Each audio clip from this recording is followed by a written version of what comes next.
Prokuroria pranë gjykatës së shkallës së parë të jurisdiksionit të përgjithshëm Fier merr të pandehur dhe dërgon në gjyq shtetasit SHK dhe PP për kryerjen e veprës penale të trafikimit të veprave të artit dhe kulturës. Në kuadër të hetimeve, Prokuroria Fier dërgoi çështjen në gjyq pasi nëpërmjet metodave speciale të hetimit u arrit të provohej se i pandehuri PP ka ndërmarrë të gjitha veprimet e nevojshme për tregtimin në datë 18/12/2023 tek agjentët në mbulim të objekteve të ndryshme që përbëjnë pasuri kulturore materiale pa qenë licencuar nga Ministri i Ekonomisë, Kulturës dhe Inovacionit. Në kryerjen e këtij aktiviteti të paligjshëm, i pandehuri PP është ndihmuar nga i pandehuri tjetër SHK.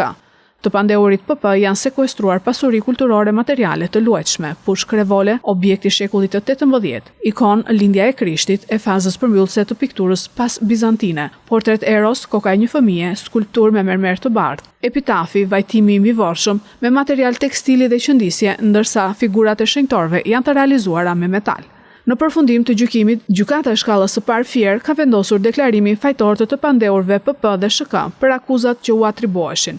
Në vijim, Prokuroria Fier shpreh angazhimin për hetimin dhe vënien para përgjegjësisë ligjore të personave që kryejnë vepra penale kundër pasurisë dhe trashëgimisë kulturore.